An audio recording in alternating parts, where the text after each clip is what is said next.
సంవత్సరం ఇంక 2 మాసాలే ఉన్నాయి. కొత్త వాగ్దానము, కొత్త ముట్టవాసు, కొత్త జీవితం, అన్నీ కొత్తవి అని అనుకుంటూ ఉన్నా. ఉదయం మాత్రం పాతదే. పాత హృదయంతో కొత్త క్యాలెండర్, కొత్త ముట్టవరుస, కొత్త పర్సనల్లో వాక్యాలు, కొత్త బైబిల్ అన్నీ కొత్తవైపోయి పాత హృదయంతో కొత్త సంవత్సరంలోకి అడుగు పెట్టడం ఆశీర్వాదం కాదు. నా ప్రార్థన నన్ను మార్చాలి కదా, నా కోపాన్ని తగ్గించాలి కదా, నా పవిత్రత తగ్గించగలదు కదా, నా అజ్ఞానాన్ని తగ్గించాలి కదా. ఒకే రోజు నేనేం మారను. Overnight I cannot change. రోజులు గడిచే కొలది కోపం తగ్గలేదు, అపవిత్రత తగ్గలేదు, అన్యాయం తగ్గలేదు, క్రూరత్వం తగ్గలేదు, దౌర్జన్యం తగ్గలేదు, ఏం తగ్గలేదు. మళ్ళీ బైబిల్ పట్టుకొని ప్రార్థన అంటే బ్రదర్ సైతాన్ కూడా అదే చెప్తున్నాడు అక్క, అసలు మీరంటే అని. బహుశా మనం ప్రార్థన చేయట్లేదేమో. అందుకే చాలామంది బంధకాల్లో ఉండిపోయారు, చాలామంది చెరులో ఉన్నారు, చాలామంది దైవికమైన వారు అలాంటి చిక్కుళ్ళు ఉన్న కారణాన్ని బట్టి. దీంట్లో 5 విషయాలు ఉన్నాయి. మొదటి చూస్తే నిర్గమకాండం 18వ అధ్యాయం, ఎక్సడస్ చాప్టర్ 18 verse 21. అమ్మా నేను చదువుతా. మరియు నీ ప్రజలందరిలో సామర్థ్యము, దైవభక్తి, సత్యాసక్తి కలిగి లంచగొండలు కాని మనుషులను ఏర్పరచుకొని 1000 మందికి ఒకని గాను, 100 మందికి ఒకని గాను, 50 మందికి ఒకని గాను, 10 మందికి ఒకని గాను వారి మీద న్యాయాధిపతులను నియమించవలెను. సత్యాసక్తి. అసలు ఆసక్తి లేకపోతే ఈ సత్యాసక్తి ఎక్కడి నుండి వస్తుంది అని అనుకుంటాం. పాసే కాకపోతే 60 మార్కులు ఎట్లా వస్తాయని. అట్లే కావాలా, ఎక్కితే ఉట్టికే ఎక్కాలా, స్వర్గానికి ఎక్కాలా అన్నట్టు. కొడితే ఏదో కుంభస్థలాన్నే కొట్టాలని తెలుగులో ఒక సామెత ఉంది కదా. గ్రూప్ 1కే పాస్ కావాలనుకుంటే డిఎస్సి కన్నా వస్తావు, డిఎస్సికే పాస్ కావాలనుకుంటే ఇంకొచ్చేది ఎప్పుడు. ఇక్కడ మోషే మామ ఇత్రో అనే యాజకుడు మధ్యాహ్న ప్రాంతంలో దైవికమైన వాడు. మోషేకి 2 కుమారులు, గెర్షోము, ఎలియేజరు. ఆయన భార్య వాళ్ళ మామ దగ్గర ఉన్నారు కొంతకాలము. ఇది నెలలో కూడా ఉంటారు కదా, అప్పుడు కూడా అట్లా ఉన్నా. ఏం పెద్ద తేడా లేదు అప్పటికి ఇప్పటికి. మోషే దగ్గరికి వాళ్ళ మామగారు మోషే భార్యను 2 పిల్లలను తోడుకొని వచ్చినాడు. అప్పుడు వారు అరణ్యంలో వెళుతున్నారు. అప్పుడు ఆయన మామగారు వచ్చిన తర్వాత ఒకరోజు వదిలేసి వెళ్ళిపోడు కదా, ఆయన మంచి మామ కనుక అక్కడే కొంతకాలము అల్లుడి దగ్గర ఉందామని ఉన్నాడు. అంటే కొత్తగా పెళ్ళి అయితే అల్లుడి దగ్గర ఉంటే ఎట్లా ప్రవర్తిస్తాడో కూతురు విషయమని అనుకోవచ్చు. కొత్తగా పెళ్ళి అయ్యేది ఏంటి, 2 పిల్లలు కూడా అయిపోయింటే. కానీ ఉన్నాడు. ఉంటే మోషే ఒక దినం రచ్చబండ కార్యక్రమం పెట్టినాడు. ప్రజలు ఉదయం నుండి సాయంకాలం దాకా వస్తూనే ఉన్నారు. వచ్చితే ఆ ప్రజలకు వాక్యం బోధించి వారికి ఉన్న వ్యాజ్యాలు తీర్చినాడు. సాయంకాలం అయిపోయిన తర్వాత వాళ్ళ మామ చాలా దైవికమైనడు కనుక మోషే చేసిన పని తప్పు అన్నాడు. ఏ మామకైనా ఇంత ధైర్యం ఉంటుందే, అల్లుని దగ్గర ఉండి అల్లుని ఇంట్లోనే ఉండి నువ్వు చేసే తప్పు అనేది. తప్పును తప్పుగానే మోషే మామ చూచినాడు. అది మనకెందుకులే, ప్రార్థన చేస్తాము, మన దాన్ని మనం పోతే ఏదో వాళ్ళ బతుకునే అని అనుకోలేదు. చాలాసార్లు మనం అలాగే అనుకుంటాం. తప్పును తప్పు అని ఖండిస్తే, మరి పెద్దోళ్ళు ఖండించకపోతే ఎవరు ఖండిస్తారు? వాళ్ళ నాన్నగారు ఖండించట్లేదు, వాళ్ళ అమ్మగారు ఖండించట్లేదు, ఇంకా నెక్స్ట్ ఉండేది ఎవరు? మామగారు అత్తగారే కదా, మరి వాళ్ళనే ఖండించాలి కదా. కనుక ఆయన మాట్లాడిన మాట, మోషే స్పందన ఎంత చక్కగా ఉన్నాయి. విశ్వాసులకి ఇది మాదిరి.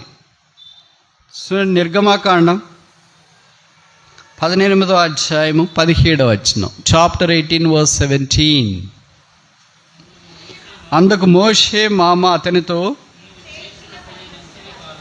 అంటే మంచి పనులుగా, అంటే మంచివిగా నువ్వు కూడా చేస్తాడా? మోషే చేస్తాడా? మోషే లాంటోడే మంచి పనులు చేయకపోతే మన సంగతి ఏంటి?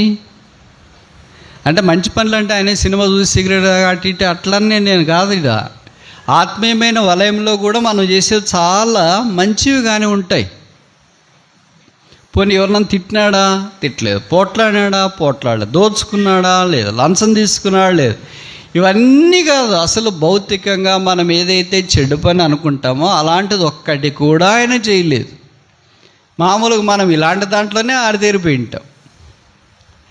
కానీ ఆయన చేసింది ఏంటంటే, అందరూ ఎవరు వ్యాజ్యం ఉందో, సమస్యలు ఉన్నాయో వారందరూ ఆయన దగ్గరికి వస్తే, మోషే వాళ్ళు ఎలాగన్నాడు తెలిసినా, ఇంకా మోషేని చాలా కఠినంగా అన్నారు. వాళ్ళందరూ వచ్చి నీ ఎదుటి నిలబడితే నువ్వు మాత్రం కూర్చొని ఉండాలన్నా, ఉదయం నుండి సాయంకాలం దాకా వాళ్ళంతా ఉదయం నుండి సాయంకాలం దాకా ఉండాలన్నా, ఏంటిది వ్యవహారం నువ్వు చేసేది అర్థం కాలేదే. ఎవడన్నా ఎలాగంటారండి?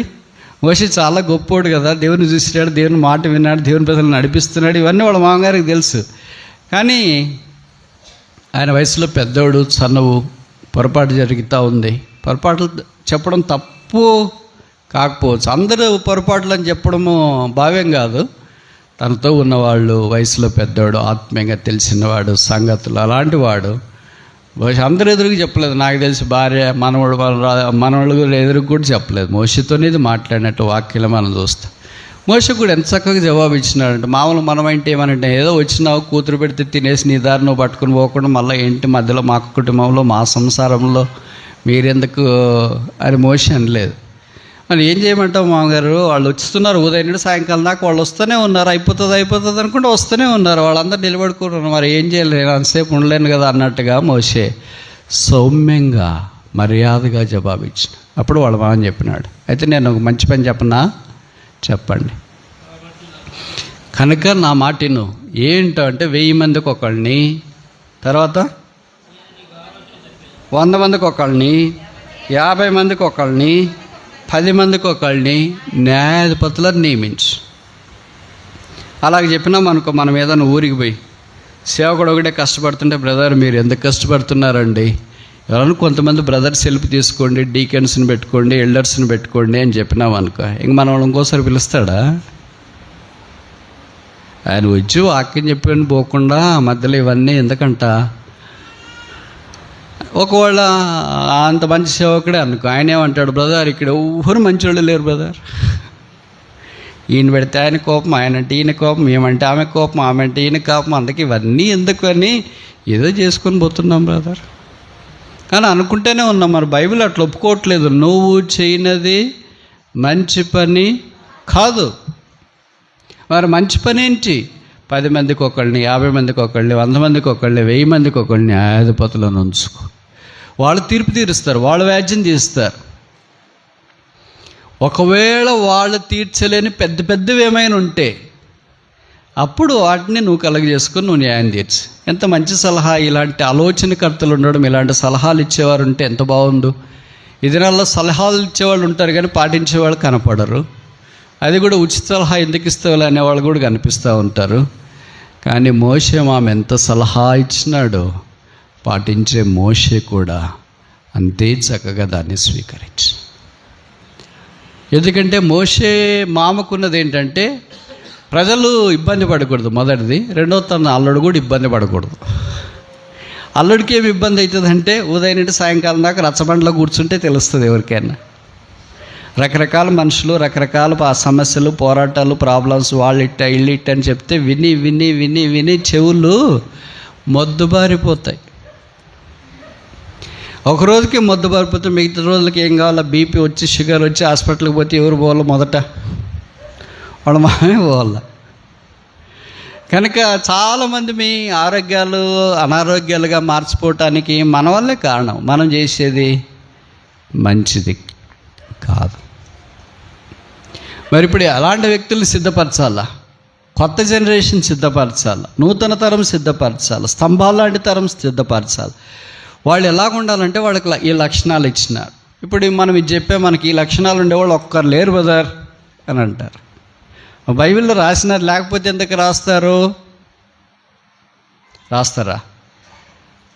ఉంటేనే కదా రాసేది. హిమాలయ పర్వతం ఉంది అని రాసినారు. అట్లాంటి వాళ్ళు ఒకళ్ళు లేరంటే ఏం చెప్పాలా? బంగాళాఖాతం ఉంది అని రాసినారు. బంగాళాఖాతం ఉంది కదా. అలాగే ఇక్కడ లంచగొండ కాకుండా సత్య ఆసక్తి కలిగి, దైవభక్తి కలిగి, దేవుని యొక్క కార్యాల కొరకే ముందుకు సాగిపోయేవారు ఉండాలి. సత్యాసక్తి. కనుక దేవుని మందిరంలో దైవ కార్యాల కొరకు సిద్ధపరచబడేవారు మొదటిది ఏంటి ఉండాలంటే జీల్ ఫర్ ద ట్రూత్. సత్యము కొరకు ఆసక్తి ఉండాలి. అసలు సత్యం అంటే ఏంటి తెలుసా? యోహాను 14:6 యేసుప్రభు అన్నాడు, ఐ యామ్ ద ట్రూత్, నేనే సత్యం. యేసుప్రభు అనే సత్యం దగ్గరికి ఇంకా రాకపోతే నీకు దీంట్లో ఏం పాల్లేదు. కొంతమంది ఈ దినాల్లో రక్షణ పొందకపోయినా, బాప్తిసం పొందకపోయినా, ఏదో అట్ట ఇటో ఎట్లా ఒకట లోపలికి ప్రవేశించి ఈ రెస్పాన్సిబిలిటీస్, బాధ్యతలు ఇవన్నీ తీసుకుని మేము చెప్పినట్లు చేయాలి అనేటట్లుగా కొంతమంది మారిపోయినారు. హైబ్రిడ్ తరం వచ్చేసింది. వారు యేసుప్రభు రక్తం ద్వారా కడగబడిన వాళ్ళు కాదు. యేసుప్రభు సిలువ అనుభవం లేదు, యేసుప్రభు సిలువ మోసేది లేదు.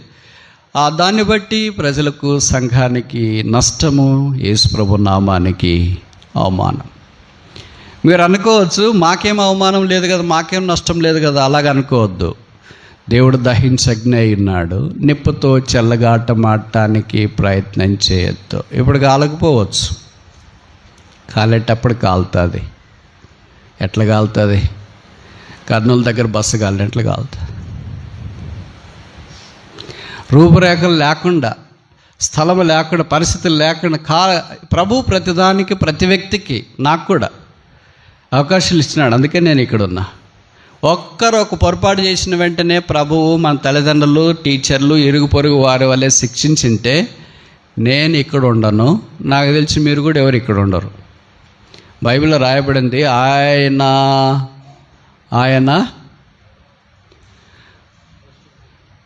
ఆయన దృష్టించి చూడగా ఆయన ఎదుట ఎవడు నిర్దోషి కాగలడు. మరి ఎలాగ చూస్తున్నాడు? పోన్లే ఇంట్లో అమ్మ నాయన చూసినట్టు చూస్తున్నాడు. పోన్లే అమ్మ నాయన కూడా ఏదో ఒక పూట కోపం వస్తుందిగా. వారి దేవుడు కూడా దీర్ఘశాంతుడు. ఆయన నిత్యము కోపించడు, కానీ ఎప్పుడో ఒకసారి వస్తుంది. ఆ కోపం నిమిషం మాత్రమే ఉంటుంది. ఆ నిమిషం మాత్రం ఉండే కోపంలోనే కల్లోలము జరిగిపోకుండా మనం జాగ్రత్త పడాలి. యేసు ప్రభువే సత్యం. అందుకే యేసు ప్రేమించి అబద్ధికులమైన మన దగ్గరికి ఈ భూమి మీదకి వచ్చినాడు. మన కొరకు ఆయన సత్యమైన వాడు శిలువ మీదకి వెళ్ళటానికి ఇష్టపడ్డాడు. పిలాతు దగ్గరికి యేసు ప్రభు వస్తే యేసు ప్రభుని గురించి పిలాతు అన్నాడు, వాట్ ఈజ్ ట్రూత్? సత్యం అంటే ఏంటి? సత్యం అంటే ఏంటో తెలియని వ్యక్తి సింహాసనం మీద కూర్చొని న్యాయం తీరుస్తున్నాడు. ఎంత విడ్డూరంగా కనిపిస్తుంది కదా. సత్యం అంటే నీకు తెలియకపోతే నువ్వు వేరేదాన్ని సత్యమో అబద్ధమని ఎలాగ నిర్ధారిస్తావు? నిర్ధారించలేవు. సత్యం యేసుప్రభువే. అప్పుడు యేసుప్రభు నేను సత్యం గురించి సాక్ష్యం ఇవ్వటానికి నేను పుట్టితని ఇలా కొన్ని మాటలు మాట్లాడడం ఆరంభించేటప్పటికి, ఇప్పుడు కాదులే ఇంకోసారి చూసుకుందాం, ఇదంతా పెద్ద టాపిక్, తర్వాత చూస్తామని అనుకున్నాడు. నాకు తెలిసి మళ్ళీ తర్వాత ఆయన యేసుప్రభుని కలిసినాడు అన్నట్ల చరిత్ర ఏం చెప్పట్లేదు. ఏమైనాడో మరి తెలియదు. ఒకవేళ మీరు ఇట్లా ఊహించుకోండి, అంటే దీనికేం ఆధారం లేదు నేను చెప్పేదానికి, అంటే ఊహ. ఒకవేళ పిలాతు యేసుప్రభుని ఎరగకుండా ఈ లోకాన్ని విడిచిపెట్టింటే, పిలాతు ధవళ సింహాసనం మీదకి వచ్చినప్పుడు, తీర్పులోనికి వచ్చినప్పుడు సత్యం అనగా ఏంటి అని యేసుప్రభు మొదటి ఇప్పుడు ప్రశ్న వేయచ్చు. పిలాతుకి ఆ ప్రశ్న గుర్తు రావాల్సింది, నేను ఎవరికి ఇది వేసినట్టున్నానే, ఎవరికి వేసినావు? సత్యానికి వేసినావు ఆ ప్రశ్న. ఆయన నిలవెత్తడు సత్యం. ఆయన పైనుండి కింద దాకా బైబిల్లో రాయబడింది, అబద్ధం ఆడనేరని దేవుడు, గాడ్ దట్ కెనాట్ లాయ్. రోమపత్రికలో చెప్పబడింది, ఆయన సత్యవంతుడు కాక తీరడు, ఆయన వాక్యమే సత్యము. యోహాను 17:17 consecrate us in thy truth for దై వర్డ్ ఈజ్ ట్రూత్. నీ వాక్యమందు మమ్మల్ని ప్రతిష్ఠించము, నీ వాక్యమే. కనుక 5 సత్యాలు ఉన్నాయి దాంట్లో. యేసుప్రభు ఒకటి, రెండోది వాక్యం ఒకటి. కనుక ఇంకా యేసుప్రభుని అంగీకరించకుండా ఉంటే రక్షణ, పాప క్షమాపణ, మారు మనసు పొందండి. యేసు రక్తం ప్రతి పాపమును మనల్ని కడిగి పరిశుద్ధులుగా చేస్తుంది. Everything apart from Christ is no truth. యేసుప్రభుకు వెలబడి ఉన్నది సత్యము కాదు, బికాజ్ క్రైస్ట్ ఈజ్ ట్రూత్. క్రీస్తే సత్యం. Everything apart from the word of God is not truth, because the word of God is truth. వాక్యానికి వెలబడి ఉన్న సత్యం కాదు, ఎందుకంటే దేవుని వాక్యం సత్యం. యేసుప్రభుని అంగీకరించిన మనము దైవవాక్యము ద్వారా సత్యం యొక్క వెలుగులోనికి తీసుకురాబడి సత్య ప్రకారం జీవించాలని కోరబడుతుంది. మనలో సత్యము ఉందా? సత్యము మేమను స్వతంత్రులనుగా. సత్యం లేని కారణం చేత మనమేమయ్యాం? బానిసలమయ్యాం. ఏదో ఒక దానికి బానిసలమయ్యాం. పాపానికి బానిసలమయ్యాం, నోటికి బానిసలమయ్యాం, కాని దానికి బానిసలమైపోయినాం. నోరు ధరిస్తేనే అబద్ధాలు. మామూలుగా ఏం చెప్తారంటే, తెలుగులో ఒక సామెత, వాళ్ళు మంచినీళ్ళు తాగినట్లు అబద్ధాలు చెప్తారు బ్రదర్ అన్నారు. నేను దాన్ని రివైజ్ చేసిన, అప్డేటెడ్ వర్షన్. ఏ వర్షన్ ఏంటంటే, నోరు తెరవకపోయినా కూడా శ్వాస పీల్చినట్లు, గాలి పీల్చినట్లు విశ్వాసులు అబద్ధాలు చెప్తున్నారు ఈ దినాల్లో. నోరన్న తెరిస్తే రాత్రి నిద్రపోయేటప్పుడు మూసుకుంటారు కదా.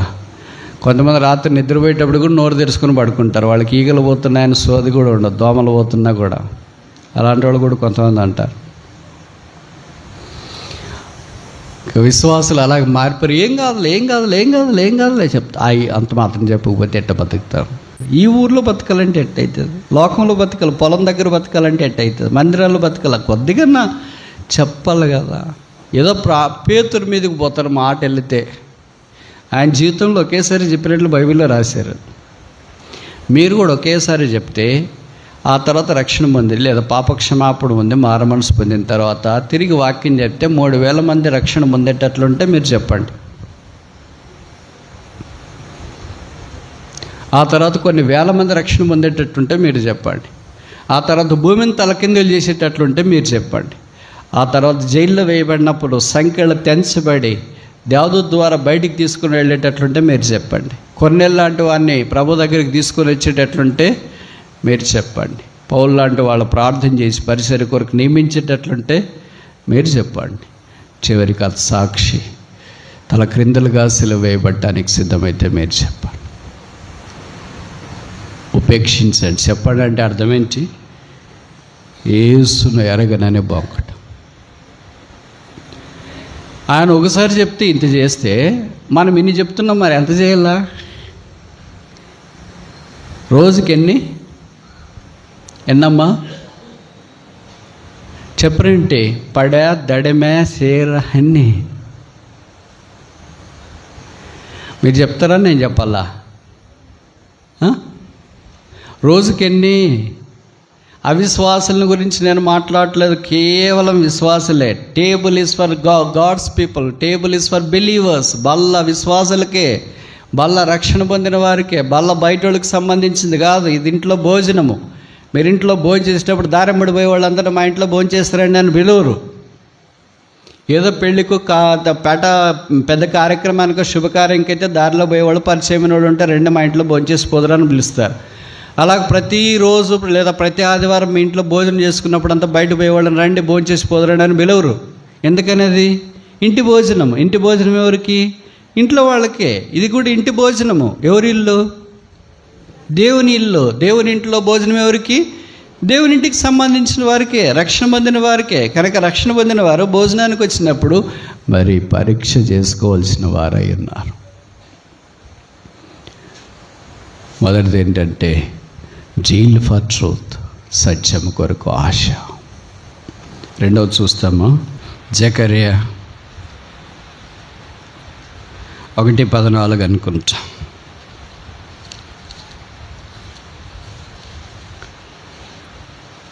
పేజీ నంబర్ 777, 777 ఓల్డ్ టెస్ట్మెంట్, పాత నిబంధనలో 777 పేజీ నంబర్. మొదటి అధ్యాయము 14వ వచనమా.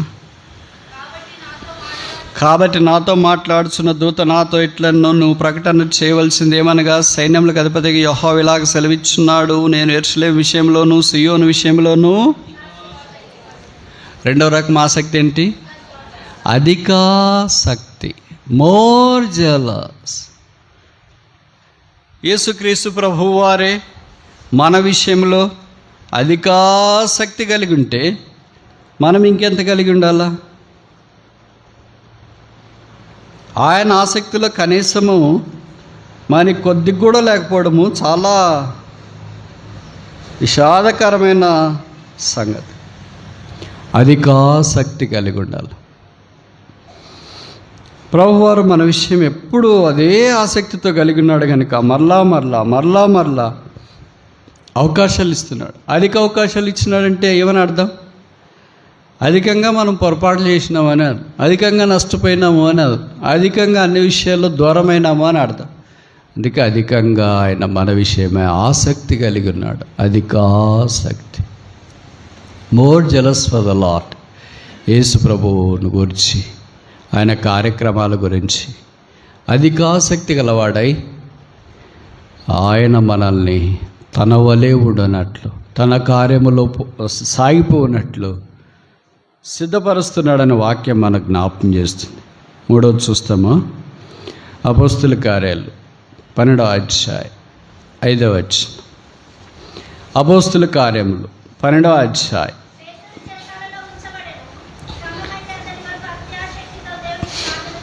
ఏ ఆసక్తి?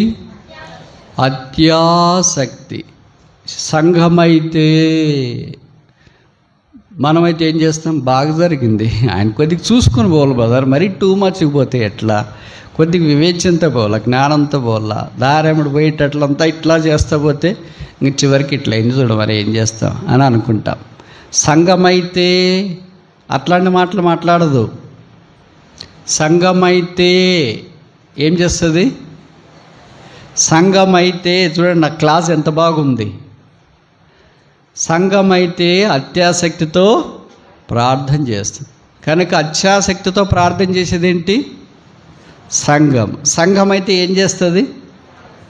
ఈ రెండిటికి భిన్నమైంది ఏంటి? తెలుగు రాదు కదా, అంత ఇంగ్లీష్ మీడియమేనా? ఈ రెండిటికి భిన్నమైంది ఏంటంటే, ఈ రెండిటికి వేరే ఏంటి అని. సంఘం కానిది, సంఘం అయితే అత్యాసక్తితో ప్రార్థన చేస్తుంది. సంఘం కానిదైతే అత్యాసక్తితో తిడుతుంది, మాట్లాడుతుంది, రకరకాల మాటలు అంటుంది, నిందిస్తుంది, అవమానిస్తుంది. ఇదంతా సంఘం కానిది చేసే పని. బాగా జరిగింది, వాళ్ళకి జరగాల్సిందే, ఎప్పుడో జరగాల్సిందే, ఇంకా ఆలస్యమైంది. ఇదంతా ఎవరు మాట్లాడేది? సంఘం కానిది. సంఘానికి నోరు ఉంటుంది, రెండే పనులు చేస్తుంది ఆ సంఘం నోటితో. ఈ మాట చెప్తుంటే ఏమైనా బాధేస్తుందా? సంఘానికి నోరు ఉంటుంది, ఆ సంఘం రెండే పనులు చేస్తుంది. ఏం చేస్తుందంటే, ఆదివారం మొదటి పని ఆరాధన చేస్తుంది. సోమవారం నుండి శనివారం దాకా ఏం చేస్తుందంటే ప్రార్థన చేస్తుంది. మరలా ఆదివారం వస్తే ఏం చేస్తుంది? ఆరాధన చేస్తుంది. మరలా సోమవారం వస్తే ఏం చేస్తుంది? ప్రార్థన చేస్తుంది. మళ్ళీ ఆదివారం వస్తే ఏం చేస్తుంది? ఆరాధన. మరలా సోమవారం వస్తే ఏం చేస్తుంది? మళ్ళీ ఆదివారం వస్తే ఏం చేస్తుంది? ఎప్పటిదాకా? ప్రభు వచ్చేదాకా.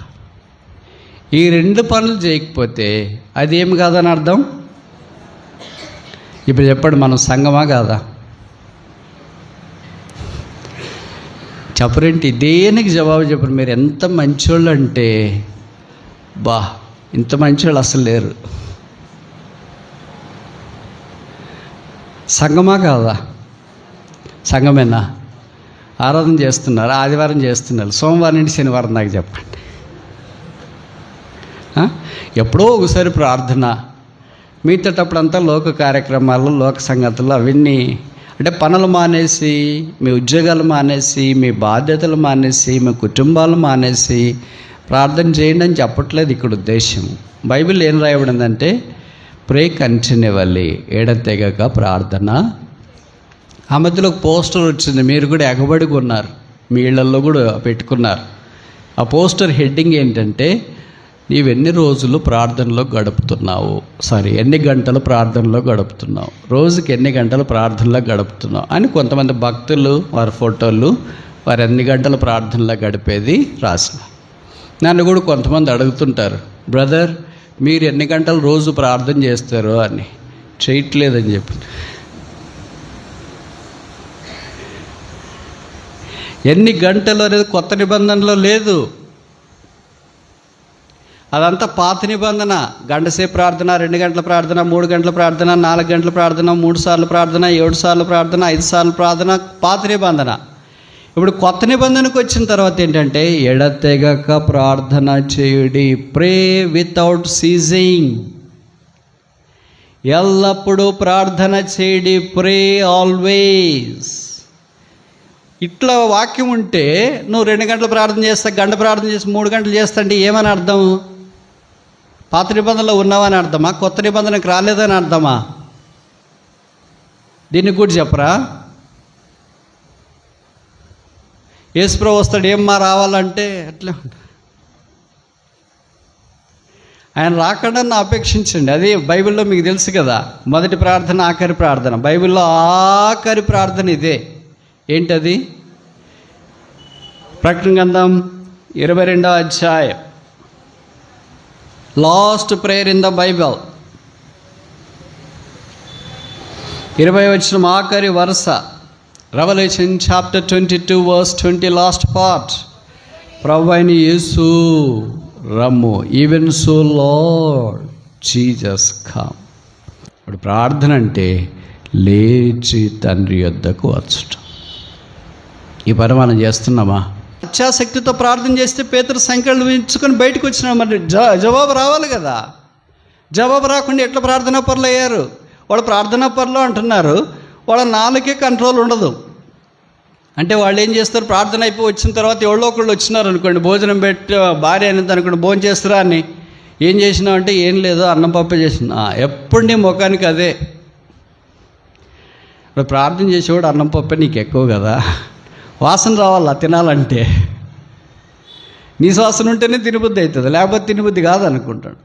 ఇంక అట్లా పోట్లాడుస్తాడు. మరి ఇంత దాకా చేసిన ప్రార్థన ఏమైంది అంటే, నీ ప్రార్థనకి నీ నాలుగుకి లింక్ లేదు, నీ హృదయానికి నీ నాలుగుకి లింక్ లేదు. అంతేనా? ఇదే నోటితో ప్రార్థన చేసినా, ఇదే నోటితో పోట్లాడుతున్నా, ఇదే నోటితో తిడుతున్నా, ఇదే నోటితో కాని పనులు చేస్తున్నా, ఇదే నోటితో అన్నీ చేస్తున్నావు, మళ్ళీ ప్రార్థన ఓ యేసు నీ ప్రేమ సైతాన్ని అంటాడు. కరెక్ట్ సరిపోయా. ప్రతి ఆదివారం అక్కడికి వద్దురా నాయన, నువ్వెందుకు వస్తావు? మేము వచ్చేది ఇక్కడికి కష్టంగా ఉంది, మళ్ళీ నువ్వెందుకు వస్తావు అంటే, చాలా బాగా నాకు మంచి ఫ్రెండ్స్ బ్రదర్. అసలు ఎంత సింక్ అవుతారో తెలుసా వాళ్ళకి నాకు. బాబు నువ్వు రావద్దు, మేము ఏదో కష్టాలు పడి యేసు ప్రభు మీద ఆధారపడి ముందుకు పోవాలనుకుంటున్నాం, దయచేసి నువ్వు రావద్దని సైతానికి మనమే చెప్తున్నాం. కానీ వాడు వదలడు కదా, ఎందుకంటే మనం మంచి ఫ్రెండ్స్ అంట. యాకోబు 4:4 లోక స్నేహం దేవునికి వైరమని మీరు ఎరగారు. ప్రార్థన మనల్ని మార్చాల. Every true prayer has to change me first, then it has to change others. ప్రార్థన నన్ను మార్చకపోతే అదేం ప్రార్థన? నా ప్రార్థన నన్ను మార్చాలి కదా, నా కోపాన్ని తగ్గించాలి కదా, నా పవిత్రత తగ్గించగల కదా, నా అజ్ఞానాన్ని తగ్గించాలి కదా. ఒకే రోజు నేనేం మారను. Overnight I cannot change. రోజులు గడిచే కొలది కోపం తగ్గలేదు, అపవిత్రత తగ్గలేదు, అన్యాయం తగ్గలేదు, క్రూరత్వం తగ్గలేదు, దౌర్జన్యం తగ్గలేదు, ఏం తగ్గలేదు. మళ్ళీ బైబిల్ పట్టుకొని ప్రార్థన అంటే బ్రదర్ అస్సలు బ్రదర్ సైతాన్ కూడా అదే చెప్తున్నాడు అక్క, అస్సలు మీరంటే అని. అలాంటి ప్రార్థనలు ప్రభు వింటాడా? ఆయన కీర్తన 65:2 ప్రకారం ప్రార్థన ఆలకించువాడు. అందుకే ఆయన దగ్గరికి వస్తారు. మనం ఎట్లా ప్రార్థన చేస్తున్నాము, వినేటి ఎట్లా ప్రార్థన చేస్తే ఎంత బాగుండు.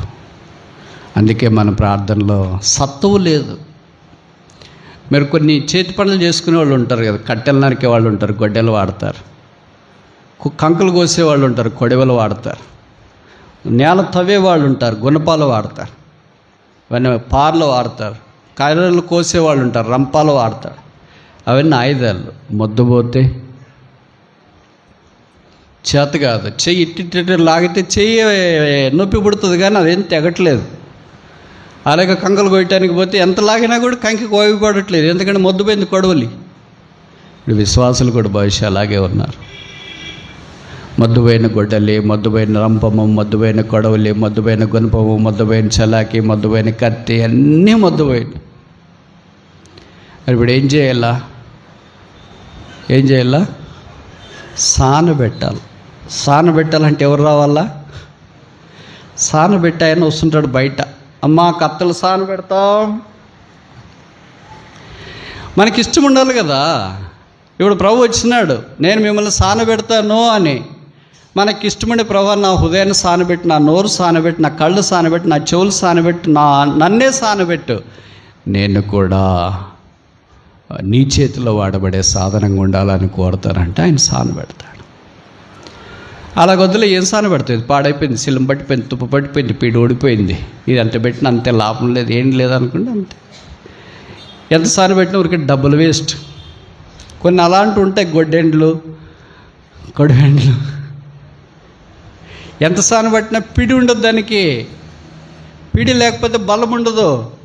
గొడ్డలికి పిడి లేకపోతే ఎలాగ బలం వస్తుంది? కత్తికి పిడి లేకపోతే ఎలాగ బలం వస్తుంది? కొడవలికి పిడి లేకపోతే ఎలాగ బలం వస్తుంది? పిడి లేకపోతే బలం రాదు. ఆ పిడి పరిశుద్ధాత్మ దేవుడు. ఆయనకు మనం అప్పగించుకోకపోతే మన బలం ఉండదు. మనకు మనముగా బలహీనలమే. మనకు పాపం అంటే చాలా బలం, ఎవరు చెప్పాల్సిన పని లేదు, దానంతటదే వస్తుంది. ఎవరిని కోప్పడమని చెప్తారా, తిట్టమని చెప్తారా, కొట్టమని చెప్తారా, పొట్టడమని చెప్తారా? ఎవరు చెప్పరు. ఎక్కడ కోచింగ్ లేవు, ఎలాగ తిట్టాలో రండి, ఇక్కడ మేము మీకు ఆన్లైన్ కోచింగ్ ఇస్తామని ఎవరు చెప్పట్లేదు. భార్య భర్తలు ఎలాగ పోట్లాడాలో రండి, ఎక్కడ క్లాసులు లేవు. వీళ్ళే క్లాసులు ఇచ్చేటట్లున్నారు వినేవాళ్ళు ఉంటే. ఆన్లైన్లో యూట్యూబ్లో వినేవాళ్ళు ఎవరు లేరు, ఎందుకంటే అందరూ ఎక్స్పర్ట్సే. ఎవరైనా స్టూడెంట్స్ ఉంటే కదా వినటానికి, ఎవరు వాళ్ళు ఎక్స్పర్ట్. మీరు ఒకవేళ చెప్పిన క్లాస్ వాళ్ళు విని అయ్యో అక్క అట్ట కాదక్క, అసలు మీరు ఇంకా బేసిక్లోనే ఉన్నారు, కేజీలోనే ఉన్నారు, పీజీ మేము చెప్తాం చూడండి అనే వాళ్ళు ఉన్నారు. ప్రార్థన సంఘమైతే సంఘమా కాదా? అత్యాసక్తితో ప్రార్థించి ఇంక వేరే ఆప్షనే లేదు. సంఘం అయితే ప్రార్థన చేయొచ్చు, ముందుకెళ్ళొచ్చు, వెనక్కి రావచ్చు అనే పదాలు లేవు. సంఘం అయితే అత్యాసక్తితో ప్రార్థన చేయాలి. అప్పుడు బంధకాలు తెంచబడతాయి, అప్పుడు చెరలో నుండి బయటకు వస్తారు, అప్పుడు దేవుని ప్రజలు ఆశీర్వాదంలోనికి తీసుకురాబడతారు. బహుశా మనం ప్రార్థన చేయట్లేదేమో, అందుకే చాలామంది బంధకాల్లో ఉండిపోయారు, చాలామంది చెరులో ఉన్నారు, చాలామంది దైవికమైన వారు అలాంటి చిక్కులు ఉన్న కారణాన్ని బట్టి సంఘానికి దిశ దశ చేసే పేతురు లాంటి నాయకులు కరువయ్యారంటే తప్పు కాదేమో. 4వ చూస్తామా? కొరింథీయులకు రాసిన 2వ పత్రిక 8వ అధ్యాయం 17వ వచనం. 2 Corinthians chapter 8 verse 17.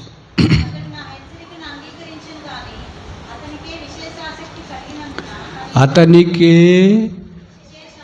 విశేష ఆసక్తి కలిగినందున.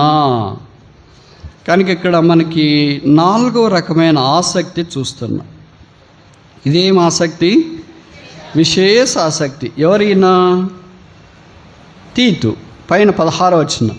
మీ విషయమై నాకు కలిగిన ఈ ఆసక్తిని తీతు హృదయంలో పుట్టించిన దేవునికి స్తోత్రం. దేవునికి స్తోత్రం చేసే పాయింట్లో ఆసక్తి ఒకటి. మనం ఎప్పుడైనా ఇలాగ చేస్తామా? నేను ఇది చదివినప్పుడు అనుకున్నాను, ఎప్పుడు ఇట్లా చేసినట్లు గుర్తులేదే అని. ప్రభు ఆ బ్రదర్ని తెచ్చినందుకు స్తోత్రాలు, ఈ సిస్టర్ని తెచ్చినందుకు స్తోత్రాలు, వారిని బట్టి స్తోత్రాలు ఇట్లే అంటాం. కానీ ప్రభు ఆ బ్రదర్కున్న విశ్వాసాన్ని బట్టి స్తోత్రాలు, ఆత్మీయతను బట్టి స్తోత్రాలు, ఆసక్తిని బట్టి స్తోత్రాలు. కొరింథీయులకు రాసిన 2వ పత్రిక 8వ అధ్యాయము 16 నుండి 18 వచనాలు. ఎక్కడైనా చూసేవాళ్ళు ఇప్పుడు ఈ వాక్యం మీద మనసు ఉంచండి. కనుక తీతుకున్న ఆసక్తిని బట్టి దేవునికి స్తుతించినాడు అండి, స్తోత్రాలు చేసినాడు అపోస్తలుడైన పౌలు. ఆయనకున్న ఆసక్తి ఆయనకుంది, అంటే ఫ్రీక్వెన్సీ మ్యాచ్ అయింది. ఇద్దరికి ఒకే ఆసక్తి. ఇలాంటి ఇద్దరు ఉంటే ఎంత బాగుండు. మనకి ఎలాగుంటుందంటే భార్య భర్తలకే ఫ్రీక్వెన్సీ మ్యాచ్ కాదు. ఎందుకు మ్యాచ్ కాదు అని అడిగితే ఒకరు చెప్పారు, వాళ్ళు భార్య భర్తలు కాదు బ్రదర్, అందుకే మ్యాచ్ కాదు అని. అలాగే ఇద్దరు ఎల్డర్స్కి కూడా మ్యాచ్ కాదు. ఎందుకు బ్రదర్ మ్యాచ్ కాదు అని అంటే వాళ్ళు ఎల్డర్స్ కాదు బ్రదర్, అందుకే మ్యాచ్ కాదు అని. ఎందుకంటే తెలుగులో ఒక సామెత చెప్పారు, 2 కత్తులు ఒకే వరలో ఇమడవు. ఏదో ఒక కత్తి కొద్దిగా తగ్గాల. పాట మాత్రం మనం పాడుతుంటాం, ఆయన హెచ్చవలసింది నేను తగ్గవలసింది. పాటకేం లెక్కే లేదు. కానీ వాస్తవ జీవితానికి వచ్చేటప్పటికే మనం తగ్గటానికి ఇష్టపడం. నేను ఎప్పుడో తెలుగులో ఒక సామెత ఉన్నా, విజయవంతమైన వ్యక్తి ఎప్పుడు హెచ్చించబడాలో తెలిసిన వ్యక్తి కాదు, ఎప్పుడు తగ్గాలో తెలిసిన వ్యక్తి. ఒకసారి చెప్పనా? విజయవంతమైన మనిషి ఎప్పుడు హెచ్చాలో తెలిసినవాడు కాదు, కానీ ఎప్పుడు తగ్గాలో తెలిసిన వాడు. లోకానికి వ్యతిరేకంగా కనిపిస్తుంది. లోకం ఏమంటుందంటే ఎప్పుడు హెచ్చే, ఎప్పుడు పైనే ఉండు అన్నట్టుంటుంది. కానీ సమాజంలో వాక్యం మనకి ఏం చెప్తుందంటే తను తగ్గించుకున్నవాడు హెచ్చించబడును. ప్రభువు కొరకు మనం తగ్గించుకున్నట ఆధ్యాత్మికమైన లక్షణం. అందుకే తీతు, సౌలు లేదా పౌలు ఇద్దరికీ ఒకే రకమైన ఆసక్తిని ప్రభు కలిగించినాడు. హృదయములో పుట్టించబడే ఆసక్తి. ఇది ఆసక్తి ప్రభు పుట్టించేదైతే, if it is God originated, then why it is not in me. ఇది ప్రభువారు హృదయంలో పుట్టించే లక్షణం అయితే ఎందుకు ఇది నాలో లేదు? ఇంకోసారి చెప్పనా? ఆసక్తి అనేది ప్రభువారు నాలో పుట్టించే దైవిక లక్షణం అయితే ఎందుకు నాలో పుట్టించబడటం లేదు? ఎందుకు లేదంటే ప్రభు పుట్టించే హృదయం లేదు. హృదయం పుట్టించాల. మామూలుగా మనం చెప్తుంటాం కదా, యేసు ప్రభువు లుదియా హృదయం తెరిచాను అని. ఆమె హృదయం తెరిచినట్టు మిగతా వాళ్ళు తెరవలేదు. ఏంటంటే ఆమె హృదయం మెత్తన చేయబడింది, అనుకూలంగా ఉంది. మిగతా వాళ్ళ హృదయాలు కఠినంగా ఉన్నాయి, స్లాబ్ రాళ్ళు ఉన్నట్లున్నాయి. ఎంత కొట్టినా తెగట్లేదు, తర్వాత తెరుచుకోవట్లేదు తలుపులు. అందుకే వారి హృదయాలు తెరవబడలేదేమో. ప్రభు మన హృదయంలో కూడా ప్రభు ఈ ఆసక్తి నాకు రాదు, నాకు ఇష్టమే రావాలని, కానీ లేదు, రాదు. ఇది ప్రభు పుట్టించేది. అలాంటి ప్రభు మనకు పుట్టిస్తే ఎంత బాగుండు. సైతాను పుట్టించే మాత్రం మస్తుకున్నాయి మనం, ఎందుకంటే పుట్టినిల్లు మనమే కదా. ప్రభు పుట్టించే లక్షణాలు ఉంటే ఎంత బాగుండు. దాంట్లో ఇక్కడ ఒకటి మనం గమనిస్తున్నాము, ఆయన విశేష ఆసక్తి పుట్టించేవాడు. ఎప్పుడైనా ఇలాంటి ప్రార్థనలు చేసినట్లు గుర్తుందా? ప్రభువా నాలో ఆసక్తి పుట్టించు, నాలో భక్తి పుట్టించు, నాలో భయం పుట్టించు, నాలో వైరాగ్యం పుట్టించు, నీ వాక్యం మీద మమకారం పుట్టించు, నీ సన్నిధంటే మక్కువ పుట్టించు. నాకు తెలిసి ఇలాంటి ప్రార్థనలు వినక నా చెవులు మందగిల్లిపోయింది. ఇంకేమి వింటున్నావు బ్రదర్ మీరు ప్రార్థన అంటే ఇదే, ప్రభు అక్కడ తాకు, ఇక్కడ ముట్టు, అక్కడ చెయ్యి, ఇక్కడ టచ్ చేయి, ఇక్కడ బాగా చెయ్యి, ఎక్కడ చెయ్యి, అక్కడ స్వస్థపరిచి, ఇక్కడ లేవనెత్తి, ఇక్కడ నిలబెట్టి, ఇక్కడ కూర్చోబెట్టి, ఇదే ప్రార్థనలే వింటున్నాం. కానీ మేము కూడా అదే చేయాల, ఎందుకంటే వాళ్ళు కోరేది అదే కదా. ఇక్కడ దైవికంగా ఆసక్తి పుట్టించు, దైవిక కార్యాలు జరిగించంటే బయటికి పోయిన తర్వాత ఏం బ్రదర్ ప్రార్థన చేసినాడు, ఏమో చేసినాడు, ఆయనకే తెలియలేదు ఏం చేసినాడో ఏమో, ఊరికే పోయినాం అనిపించింది. ఇటు పౌలు దగ్గరికి వెళ్తే పౌలు మనకి ఇదే ప్రార్థన చేస్తాడు, బ్రదర్ నాకు ఇక్కడ బాగాలేదు ముట్టని ప్రార్థన చేయంటే, ముట్టే సంగతి తర్వాత ఫస్ట్ నీ హృదయంలో విశేష ఆసక్తి పుట్టాలా. అలాగే ప్రార్థన చేసి ఇష్టం ఉన్నవాళ్ళే రెండోసారి వస్తారు ఆయన దగ్గర ప్రార్థనకి. ఇష్టం లేని వాళ్ళు అబ్బో మనం మాదిరి ప్రార్థన చేయమంటే చేయట్లేదు, ఇన్నా ఇక్కడ ముట్టి, ఇక్కడ తాకు, ఇక్కడ బాగా చేయి, ఇక్కడ స్వస్థపరిచి, ఇక్కడ ఆరోగ్యం దయచేయి, ఇక్కడ మేలు చేయండి, ఇటు చేయట్లేదు. ఈయన ఆసక్తి పుట్టించంటాడు, భక్తి పుట్టించంటాడు, విధేయత పుట్టించంటాడు, పరిసర పుట్టించంటాడు. ఇవన్నీ మనకి ఎక్కడైతే ఆయనకంటే సరిపోతుందని అనుకుంటారేమో. ఎన్నిసార్లు పడిపోయావు, ఎంత పడిపోయినా ప్రభు మనల్ని క్షమించి బాగు చేయాలని కోరుతున్నాడు. నీ ఇంటిని కూర్చున్న ఆసక్తి నన్ను భక్షించుతున్నారు. ఇప్పటిదాకా ఎన్ని ఆసక్తులు చూసాం? 4. మొదటిది ఏంటి? సత్యాసక్తి. రెండవది ఏంటి? అత్యాసక్తి. అత్యాసక్తి, అధికాసక్తి. మూడవది అత్యాసక్తి. 4వది విశేషాసక్తి. 5వది ఆఖరిది చూసి ముగిస్తామా? కొరింథీయులకు రాసిన 2వ పత్రిక 11వ అధ్యాయం 2వ వచనం. 2 Corinthians chapter 11 verse 2. దేవాసక్తితో మేళ ఆసక్తి కలిగి ఉన్నాను, ఎందుకనగా పవిత్రురాలైన కన్యకనగా ఒక్కడే పురుషునికి అనగా క్రీస్తుకు సమర్పింపవాలని మిమ్మును. దైవాసక్తి ఎందుకు వచ్చిందంటే were espouse to the only person. ఒకే వ్యక్తికే సంఘము ప్రధానము చేయబడింది. ఇది చేస్ట్ వర్జిన్ అని ఇంగ్లీష్లో రాశారు. పవిత్రురాలైన కన్యక. ఆ కన్యకలో దోషం లేదు, అపరాధం లేదు, అవమానం లేదు. He wants to espouse this chaste virgin. ఈ పవిత్రురాలైన కన్యకను ప్రధానము చేయాలని ఒక్కడికి ఇష్టం. అది దైవాసక్తి. దేవుడు కలుగజేసే ఆసక్తి ఉంటే మనం కూడా అలాగే ఉంటాం. ప్రభువా మీరు పరిశుద్ధులు కనుక మేమును పరిశుద్ధులుగా ఉండాలని కోరుతున్నాం. మేము ఒక్కడే కాదు, చేరి వచ్చే సంఘము కూడా పరిశుద్ధంగా ఉండాలి. ఎందుకంటే ప్రభు పరిశుద్ధుడు. బైబిల్ సెలవిస్తుంది పరిశుద్ధతే ఎన్నటెన్నటికి ఆయన మందిరానికి అనుకూలం. యెహోవా పరిశుద్ధుడు, ఆయన సంఘం పరిశుద్ధం, ఆయన నామం పరిశుద్ధం, ఆయన వాక్యం పరిశుద్ధం, ఆయన ప్రజలు పరిశుద్ధం, ఆయనకు సంబంధించినవన్నీ పరిశుద్ధం. All that belongeth unto God are holy, all that belongeth unto us are not Holi. మనకు సంబంధించినవన్నీ అపవిత్రం, ప్రభుకు సంబంధించినవన్నీ పవిత్రం. నీ ఇంటిని కూర్చున్న ఆసక్తి నన్ను భక్షించుచున్నది. ముగింపకు మునుపు ప్రభువారు త్వరగా రాబోతున్నాడు కనుక పౌలు యొక్క విశేష ఆసక్తి ద్వారా ఆ కొరింథీ సంఘము, ఆయన పరిచయం చేసిన సంఘాలు అన్నీ పవిత్రాలైన కన్యక, చేస్ట్ వర్జిన్ ఎలాగుంటుందో ఆ కన్యకగా ప్రభువు రాకడ కొరకు సిద్ధపరచాలని ఆయన ఆశ. వదినాను ప్రభు రాబోతున్నాడు, ఆయన వచ్చినప్పుడు ఆయనతో పాటు ఉండటానికి మనం కొనిపోబడతామనే నిరీక్షణ ఆయన మనకు అనుగ్రహించున్నాడు. ఆయన యందు విశ్వాసం ఉంచడం ద్వారా ఆయన రాకడ కొరకు ఎదురు చూడాలి. ఆ దినాన ఈ వేదన, కృంగుదల, అవమానము, భయము, ఆందోళన ఇవన్నీ తీసివేయబడతాయి. ఈ దీన శరీరం, మాత్రలకు అలవాటు పడిన శరీరం, అద్దాలకు అలవాటు పడిన శరీరం, సౌకర్యాలకు అలవాటు పడిన శరీరం, రోగానికి అలవాటు పడిన శరీరం, కుళ్ళిపోయే శరీరం, మట్టిలో నుండి వచ్చిన శరీరం, మట్టికి అర్పించబడే ఈ శరీరం మహిమా శరీరంగా మార్చబడుతుంది. మనం ఆయన చూస్తాము, ఆయన వలె ఉంటాము, ఆయనతోనే ఉంటాము. అది 20 ఏళ్ళు, 30 ఏళ్ళు, 40 ఏళ్ళు, మానవ ఆయుసు 70 సంవత్సరాలు, అధిక బలం అంటే 80 సంవత్సరాలు కాదు. అక్కడ సదాకాలం బైబిల్ సెలవిస్తుంది, we shall be with him for ever. ఆయనతో మనం సదాకాలం ఉంటాం. ఉదయకాలం లేచిన వెంటనే ఏం పని చేసుకోవాలని మీకు అనిపించదు, ఎందుకంటే అక్కడ నిద్ర లేదు, రాత్రి లేదు. ఎందుకని? సూర్యుడు లేడక్కడ, సముద్రము లేదక్కడ, చీకటి లేదక్కడ, బాధ లేదక్కడ, శాపము లేదక్కడ, దుఃఖము లేదక్కడ, వేదన లేదక్కడ, అవమానం లేదక్కడ, కృంగుదల లేదక్కడ, మరణం లేదక్కడ, శ్మశానం లేదక్కడ, ఏడ్పు లేదక్కడ, దుఃఖం లేదక్కడ.